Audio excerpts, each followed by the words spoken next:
Hello friends, स्वागत है हमारे यूट्यूब चैनल पे। तो जैसा कि आप जानते हैं कि मैं स्टील से रिलेटेड वीडियोस बनाता हूं हमेशा आपके लिए, तो फिर आ गया हूं एक और वीडियो लेकर के। तो बहुत ऐसे लोग थे जो कंफ्यूजन में होते हैं स्टील वेल्डिंग को लेकर के, आर्गन वेल्डिंग को लेकर के।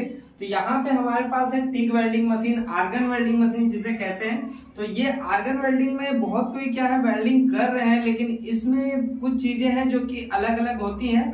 जैसे कि आज हम लोग स्पेशली बात करेंगे खासकर आर्गन वेल्डिंग चलाने के लिए। अगर आप हल्का पाइप में वेल्डिंग करते हैं और भारी पाइप में वेल्डिंग करते हैं तो दोनों में क्या डिफरेंस होता है देखेंगे आज हम लोग इस वीडियो में, समझेंगे।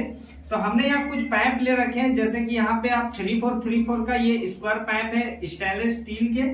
लेकिन ये गेज की बात करूं, अगर इसके थिकनेस की बात करूं तो ये 26 गेज का थिकनेस है। और यहाँ पे अगर बात करूं कि यहाँ पे भी मैंने 3434 लिए हैं, लेकिन इसका जो थिकनेस है ये 18 गेज थिकनेस है। तो गेज जो होते हैं, गेज के बारे में मैंने वीडियो बना रखी है। अगर उसके बारे में कंफ्यूजन है गेज क्या होता है तो वो आप देख लीजिएगा बाद में, इस वीडियो को देखने के बाद। लेकिन यहाँ पे हम बात करें कि गेज ये जो है ये भारी पाइप है और ये हल्का पाइप है, कह सकते हैं आम भाषा में। तो ये 18 गेज है और ये 26 गेज है।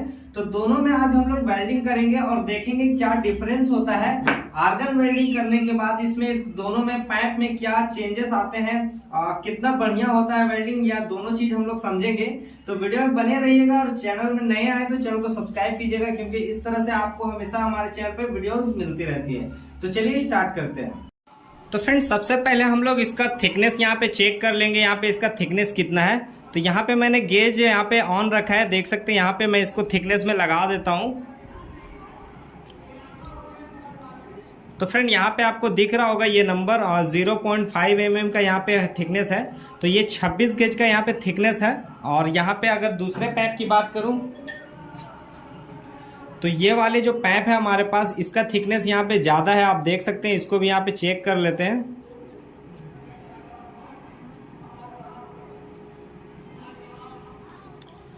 तो फ्रेंड यहाँ पे देख सकते हैं 1.2 mm इसका थिकनेस है। तो चलिए अभी हम लोग इसको वेल्डिंग करते हैं। तो फ्रेंड यहाँ पे हमने मशीन को ऑन कर लिया है, हमारा होल्डर सब रेडी है। यहाँ पे आप देख सकते हैं, यहाँ मैंने यहाँ पे 70 पे वोल्टेज रखा है। तो चलिए अभी हम लोग इसको वेल्डिंग करते हैं।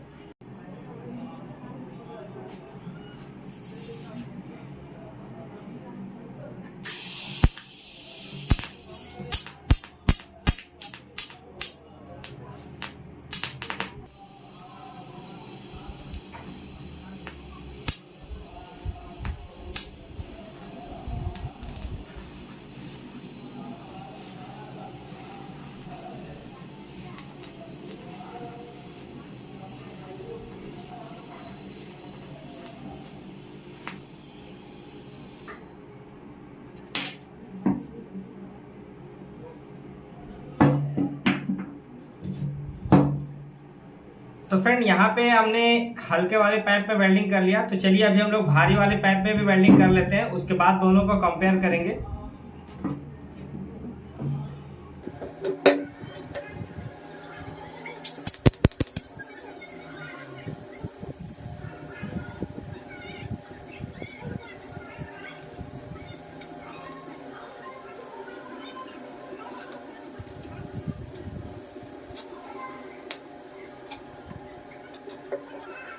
तो फ्रेंड यहाँ पे हमने वेल्डिंग कर ली है दोनों पाइप में। यहाँ पे आप देख सकते हैं, इसका यहाँ पे दोनों पाइप में हमारा वेल्डिंग हो गया, हल्का और भारी में। तो चलिए अभी देख लेते हैं दोनों में क्या डिफरेंस आया है। हालांकि ज्यादा डिफरेंस देखने को नहीं मिला है। सबसे अच्छी बात यह है, अगर ये वेल्डिंग इलेक्ट्रिक वेल्डिंग में होता तो बहुत ज्यादा डिफरेंस होता, लेकिन यहाँ पे आर्गन वेल्डिंग चल रहा है तो यहाँ पे ज्यादा डिफरेंस नहीं आया। तो देख सकते हैं, सबसे पहले हम लोग हल्के वाले देख लेते हैं। ये जो 26 गेज वाला पाइप था, तो यहाँ पे आप देखेंगे तो हल्का सा यहाँ पे जहाँ पे वेल्डिंग हुआ है उसके आसपास एरिया में हल्का सा दबा हुआ दिख रहा है, यानी ऊपर नीचे हल्का हुआ है। अगर इसको करीब से देखा जाए तो इस तरह से इसमें थोड़ा फिनिशिंग का कमी आपको देखने को मिलेगा, लेकिन वेल्डिंग में कोई भी दिक्कत नहीं है। वेल्डिंग एकदम बहुत ही स्ट्रांग हुआ है, कोई भी इसमें प्रॉब्लम नहीं हुई है। तो चलिए यहाँ पे अभी देख लेते हैं 18 गेज वाले में। ये 18 गेज पाइप जो भारी पाइप था तो यहाँ पे आप देखेंगे तो इसका जो सरफेस है यहाँ पे कहीं भी कोई भी डिफरेंस नहीं आया, कहीं भी डेंट नहीं आया, ये पूरा स्ट्रेट का स्ट्रेट दिख रहा है। और यहाँ पे वेल्डिंग की बात करूँ तो वेल्डिंग भी पूरा मजबूत है, इसमें भी कोई दिक्कत नहीं है। तो यहाँ पे मेन चीज का जो डिफरेंस आ रहा है, यहाँ पे हल्का आपको देखने को मिल रहा है, इसमें हल्का डेंट होता है, इसमें डेंट नहीं होता। यानी इसको जब घसाई हो जाएगा, इसका पॉलिश किया जाएगा, तो इसमें थोड़ा डिफरेंस हल्के वाले में देखने को मिलेगा। तो यहाँ पे आर्गन वेल्डिंग जो हमने की है, तो आर्गन वेल्डिंग से यहाँ पे हल्के पैप 26 गेज में यहाँ पे वेल्डिंग इजी हुआ है, हालांकि कोई प्रॉब्लम नहीं आया। लेकिन अगर यही 26 गेज 18 गेज से अगर इलेक्ट्रिक वेल्डिंग आर्क वेल्डिंग करेंगे तो उसमें बहुत डिफरेंस आ जाएगा, क्योंकि 26 गेज में वेल्डिंग होगा ही नहीं सही से, तो वो पूरा खराब हो जाएगा। तो वीडियो अच्छी लगी हो तो लाइक कीजिएगा, और अगर आपको चाहिए कि आर्गन वेल्डिंग में क्या क्या इसमें सेटिंग्स होते हैं, क्या क्या इसको कैसे मैनेज करते हैं, इसमें क्या क्या सिस्टम्स हैं, सारे कुछ जानना चाहते हैं, तो अभी एंड में वीडियो लगा दूंगा, वो वीडियो देखिएगा, उसमें मैंने सब कुछ डिटेल में बताया है।